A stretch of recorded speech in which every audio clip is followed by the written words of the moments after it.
환율이 마침내 1,500원을 넘었습니다. 환율이 주간 거래에서 1,500원을 넘어선 것은 지난 금융위기 직후인 2009년 3월 12일 이후 처음이라고 하는데, 또한 최근 환율과 관련해서 한국이 미국과 통화 스와프를 체결하려고 제안했는데 미국에서 거절했다는 뉴스도 나왔습니다. 그렇다면 이제 한국은 외환 위기가 덮치면서 제2의 IMF가 되는 걸까요? 관련해서 최근 아주 이상한 뉴스가 떴습니다. 국내 은행들이 삼성전자의 예금 수탁을 거절했다는 건데요. 왜 이런 일이 벌어졌을까요? 또한 그것이 내 돈 관리와는 어떤 연관이 있을까요? 오늘은 좀 깁니다. 최근 이슈들을 한꺼번에 정리하려고 보니 그렇습니다. 왜냐하면 그것들이 다 연결되어 있기 때문입니다. 미국 이란 전쟁도 마찬가지입니다. 그래서 중간중간 끊어서 들으시면서 아무쪼록 소중한 내 돈 관리에 조금이라도 도움이 되면 좋겠습니다.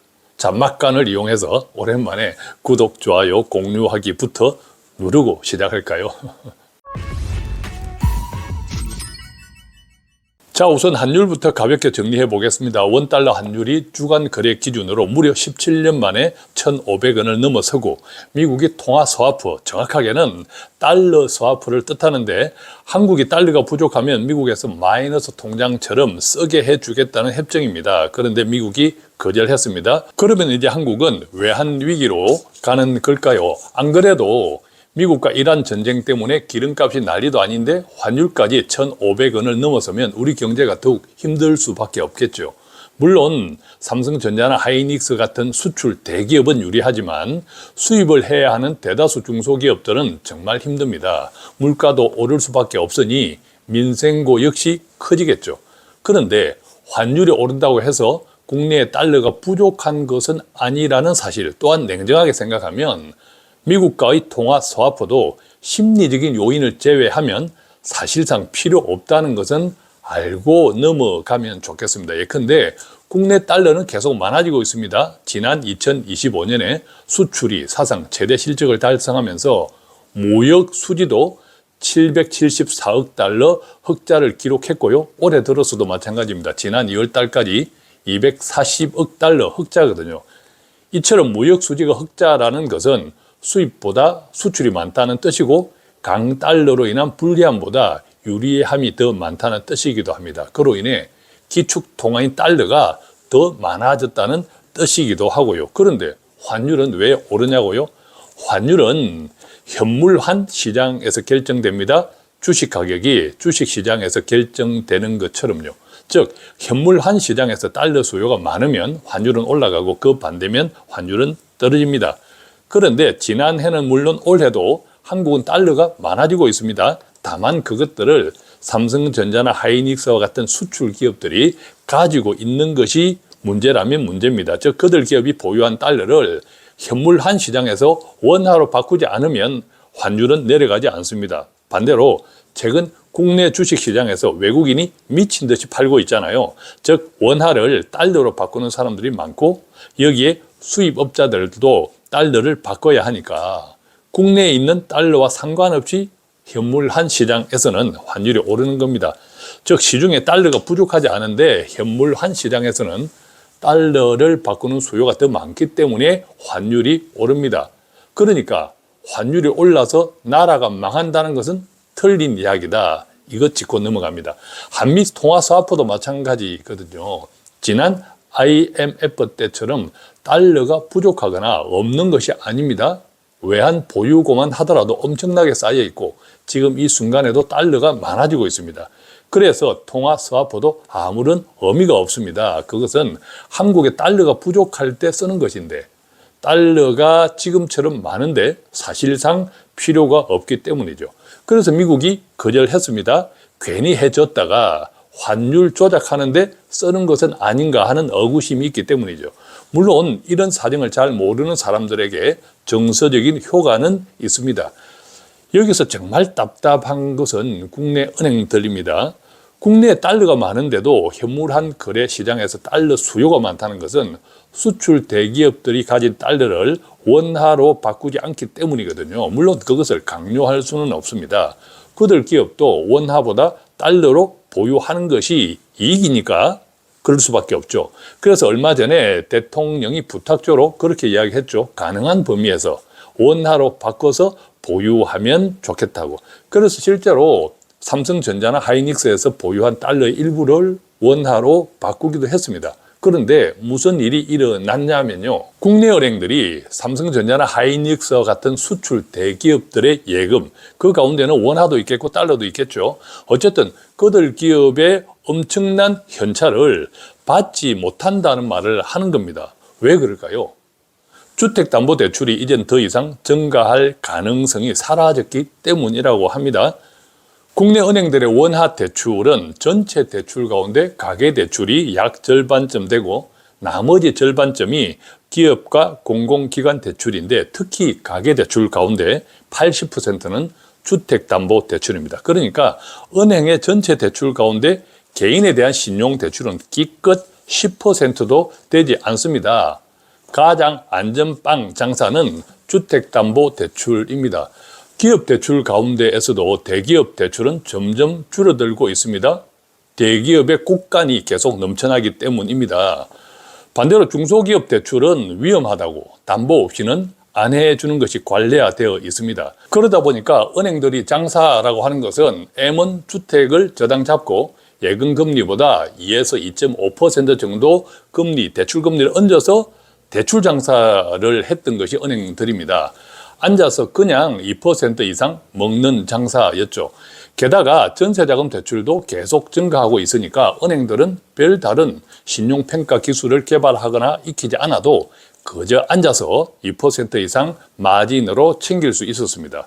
그렇게 해서 은행당 연간 3조, 4조 원씩 벌면서 직원들 연봉도 평균 1억대 수준입니다. 그런데 이처럼 땅 짚고 헤엄치기만 하면 되었던 주택담보대출이 작년 부동산 대책으로 늘어나기는커녕 원리금이 상환되는 대로 오히려 줄어들게 생겼습니다. 특히 주택담보대출 가운데 거의 30, 40%는 다주택자 대출이었는데 그마저도 신규는 사라졌고 기존 대출마저 줄어들게 생겼습니다. 게다가 1가구 1주택도 최고 대출 한도가 정해져 있으니까 그동안 땅 짚고 헤엄치기 하던 장사는 서서히 막을 내리고 있습니다.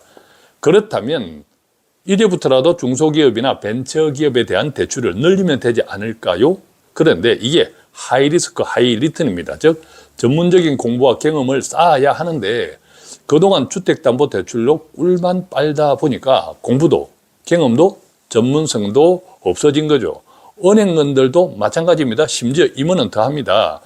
은행을 모태로 한 증권회사나 자산운용사들이 실력이 상대적으로 떨어지는 이유도 그 때문입니다. 실력도 없고 경험도 없는 은행 출신 임원들이 낙하산으로 계열회사에 가기 때문이거든요.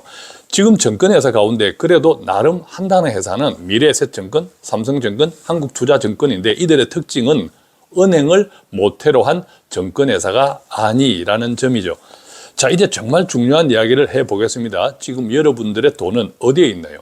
물론 예금 적금과 같은 안전자산이라면 은행에 당연히 있어야겠죠. 그런데 혹시 주식이나 펀드, ETF, 심지어 자문형 랩 같은 것에 투자하면서 은행은 물론 은행을 모태로 한 증권회사와 자산운용회사와 거래하고 있다면 정말 곰곰이 생각해 볼 필요가 있습니다. 왜냐하면 지금 주식시장은요, 미국 이란 전쟁보다 더 걱정되는 일들이 벌어지고 있기 때문입니다. 그것들이 미국 이란 전쟁에 가려져 있을 뿐인데 그 가운데 하나가 미국 사모펀드 시장입니다. 최근 블랙록이라든지 모건 스탠리와 같은 글로벌 자산운용사들이 자사펀드의 환매를 잇따라 제한하면서 시장에 충격을 주고 있습니다. 예컨대 모건 스탠리 같은 경우를 보면 76억 달러 규모의 노스 헤이븐 펀드를 운용하는데 최근 이 펀드에 분기 발행 주식의 10.9%에 달하는 환매 요청이 들어왔습니다. 자, 그런데 5% 상한선이 있습니다. 즉, 환매는 5%로 제한한다라고 이제 상한선이 있는데 그 상한선을 기준으로 해서 환매를 제한했다고 합니다. 이번 사태의 진원지는 주로 비상장 기업에 대출해주는 사모대출 펀드입니다. 특히 AI 기술 변화로 인해서 기존 소프트웨어 기업들의 비즈니스 모델이 위협받으면서 이들 기업들에게 대출해준 펀드들의 자산 가치가 떨어지고 그로 인한 투자자들의 불안 심리가 커졌습니다. 반면 또 다른 글로벌 대형 자산 운용사인 블랙스톤은 이들과 다른 선택을 하고 있습니다. 환매를 5% 상한선 이상도 전면 허용했다는 건데, 예컨대 블랙스톤의 대표 펀드인 BCRED는 7.9%라는 기록적인 환매 요청을 받았음에도 불구하고 상한선인 5%를 넘겨서 요청받은 환매 금액 전액을 환매해 주었습니다. 즉 사모펀드 사태가 금융위기급은 아니라는 뜻입니다. 물론 미국 금융당국도 대응하고 있습니다. 구체적으로는 은행에 대한 자본 규제를 완화하는 방식인데요. 은행들이 대출을 늘릴 수 있도록 은행이 필수적으로 보유해야 하는 자본을 줄여주는 정책입니다. 한국 같으면 지급준비율, 지준율을 낮춰주는 정책과 비슷한 거죠.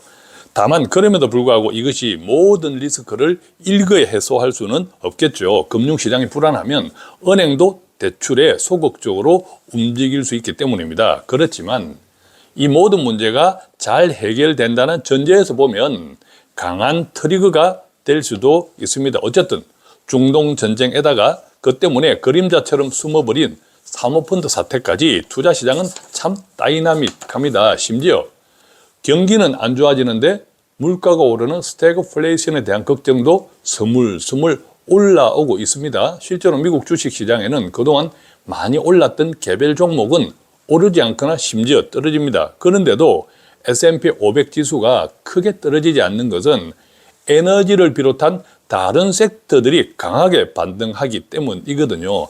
그러니까 속을 들여다보면 불안합니다. 한국 주식도 마찬가지겠지요. 그런데 말입니다. 언제는 불안하지 않았나요? 이 일 없으면 저 일이 생기는 것이 투자시장입니다. 그러면서 자본주의는 계속 성장해 왔죠. 또한 사람은 적응의 동물이라는 것도 투자시장의 우상향을 뒷받침합니다. 예컨대 미국과 이란 전쟁이 길어지면 어떻게 될까요? 지금처럼 주식시장이 매일매일 변동폭을 키울까요? 오히려 전쟁이 길어질수록 영향은 줄어듭니다. 예컨대 4년 이상 지속되고 있는 러우 전쟁을 생각해 보십시오. 그래서 지금 주식은요, 전쟁이라는 이슈를 넘어서 생각하고 준비해야 할 때가 아닌가 생각합니다. 그렇다고 미국과 이란 전쟁이 아무런 영향이 없다고 말하는 것이 아니라는 점을 잘 이해하시기 바랍니다. 그래서 투자 수익이라는 것은 변동성, 즉 불안하기 때문에 생깁니다. 예컨대 은행 예금은 전혀 불안하지 않는 대신 2%에 만족해야 하잖아요. 그런데 2%라는 것이 사실은 돈 가치가 떨어지는 것조차 되지 않으니까 가만히 앉아서 내 돈을 안전하게 손해보고 있는 셈이기도 합니다. 한국 주식도 마찬가지거든요. 미국과 이란 전쟁은 최근 코스피 하락에 적어도 외형적으로는 가장 큰 영향을 끼쳤습니다. 제가 외형적으로 가장 큰 영향을 끼쳤다라고 표현한 것에 유의하시기 바랍니다. 왜냐하면 다른 국가들에 비교하면 한국 주식은 하락이 아니라 폭락 수준이었거든요. 그러면 그 차이에 대한 원인을 따져봐야겠죠. 주식이라는 것이 세 박자, 첫 번째 정책, 두 번째 실적, 세 번째 심리의 총합인데, 실적은 괜찮은데 정책이 개판이면 투자 심리는 마이너스, 이걸 저평가라고 하고, 그 반대, 예컨대 정책도 좋고 실적도 좋으면 투자 심리는 플러스, 이게 과열되면 거품이라고 합니다. 그러니까 그동안 국내 주식의 저평가는 실적보다 개판이었던 정책, 소위 거버넌스, 그런데 그게 빠르게 개선되면서 반도체 실적까지 맞물리다 보면 과열이 생긴 거죠. 그러니까 우리가 잘 구분해야 하는 것은 그동안 6천 넘게 폭등했던 코스피는 두 가지. 첫 번째는 충분한 이유가 있었다. 두 번째는 그렇다고 그만큼 오를만 하냐는 것입니다. 자, 문제는 두 번째겠죠. 그만큼 오를만 하냐는 것. 이 부분이 지수 그 자체보다 속도 문제입니다. 물론 주식 투자는 미래에 베팅하는 거니까 당연히 정책 플러스 실적 그 이상으로 작동합니다. 다만 그 속도가 너무 지나치면 각종 레버리지와 같은 투기 자본들, 예컨대 B2가 폭증하고 그로 인한 유동성 리스크가 급등하면서 잘못되면 반대매매, 증거금 같은 것들이 쏟아집니다. 그래서 중동 전쟁이 터졌던 지난 3월 3일과 4일 이틀 동안 한국 주식이 다른 나라들보다 두세 배 이상 폭락했던 것은 전쟁보다 유동성 리스크가 폭발했기 때문이다. 그러니까 이란 미국 전쟁이 아니었어도 쉬어갔어야 할 타이밍인데 울고 싶은데 빰 맞은 격이다. 이렇게 이해하면 좋겠죠. 구체적으로 보면요, 고객 예탁금이 1년 전에 50조 원에서 무려 2배 이상 132조 원으로 늘었고요. 신용융자 잔액도 그러니까 B2조 18조 원에서 2배 가까이 32조 원으로 늘었습니다.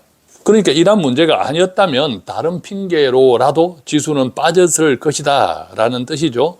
조정이 필요할 때 딱 미국 이란 전쟁이 터졌다 이렇게 이해할 수도 있겠죠. 그 결과 미국 이란 전쟁이 다른 국가들보다 유독 한국에 더 큰 영향을 미친 셈입니다.